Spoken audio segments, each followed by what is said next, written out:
Hey guys, Pierre here. Welcome to the channel. So today I want to talk about my deep cycle batteries some more. After the last video that I posted of a tour of my off-grid setup here, I got lots of comments about how my batteries are not in an insulated box.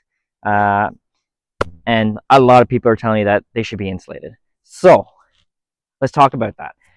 My batteries here behind me in this box have been in an uninsulated box for the past year and a half. So last winter, all winter, and mid through this winter, no issues at all. Last winter, the coldest I got last winter, the coldest I got was minus 35 with a minus 42 wind chill, and they didn't do these batteries are not getting affected at all. Now, mind you, the charge capacity definitely drops, like I mean significantly. So on a plus 20 day, 100% capacity. Yeah, so on a plus 20 day, the capacity, like fully charged 100%, versus a negative 20 day would be full capacity would be 30%. So it's a huge difference. That is the biggest drawback, leaving your batteries outside in the cold. So these deep cycle batteries have had no issues. Okay, now obviously the internet says, whoa, you know, if you do some research on deep cycle batteries, you can't let them go past minus 15, minus 20, they say. You know, I don't even think they recommend that. But I've done it.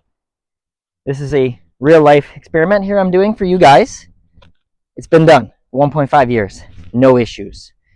Now keep in mind, these are top quality deep cycle batteries. They're Rolls batteries, so top of the line. A lot of other competitors out there too that are top of the line, but these are one of them right here. And I paid good money for these batteries. You're looking at about $500 a piece. So there's $8,000 in that box. And why did I do that? Because I wanted good, reliable batteries. Batteries that had a reputable name and last the 7 to 9 years. Mind you, on Rolls website, I went and checked it out the other day. I forgot what they said. They're claiming 12 years. These batteries right here. 12 years. That's a long time. I didn't even know that a deep cycle could last that long. So I really wanted to discuss that with you guys.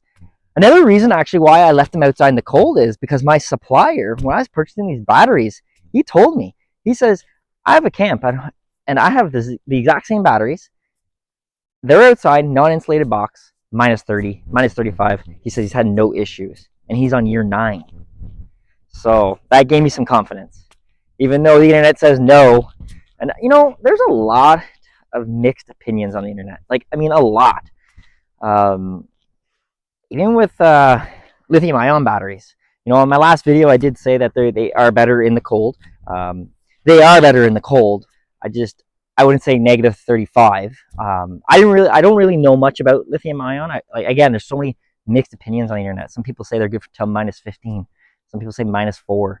You know, I don't really know the answer to that. But what I do know is deep cycle Rolls L16 batteries can withstand negative 35 temperatures. At least these ones can. Now, anybody getting in the off-grid game, I'm not advising it. I'm not saying, hey, yeah, put your batteries outside in an insulated box. You'll have no issues. No, I'm not saying that. I'm not guaranteeing no issues. I'm just here today making this video for you guys to see that I have done it and I haven't had any issues. The only real thing that's a real big pain in the butt is the total charge capacity dropping down to only like 30% of what the battery is capable of.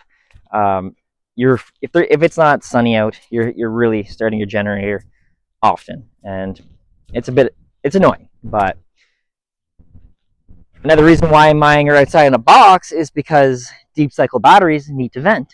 They let off hydrogen gas. It's explosive, so you can't just go put it in your house or in your crawl space.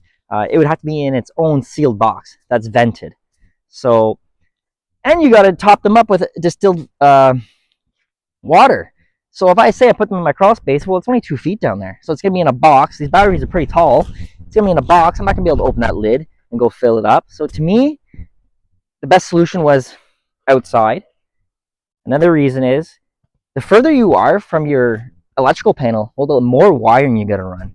And that wiring is not cheap, very expensive. So common sense was just on the other side of the wall, the inverter's there and the panel. So very close.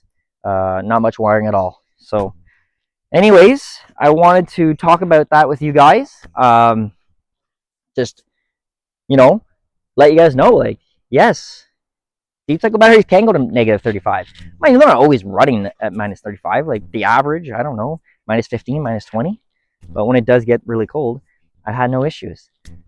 So for all the comments, I said insulate that box. Well, I did. She's insulated with R5. And why did I do it? Because now I want to test out this theory and see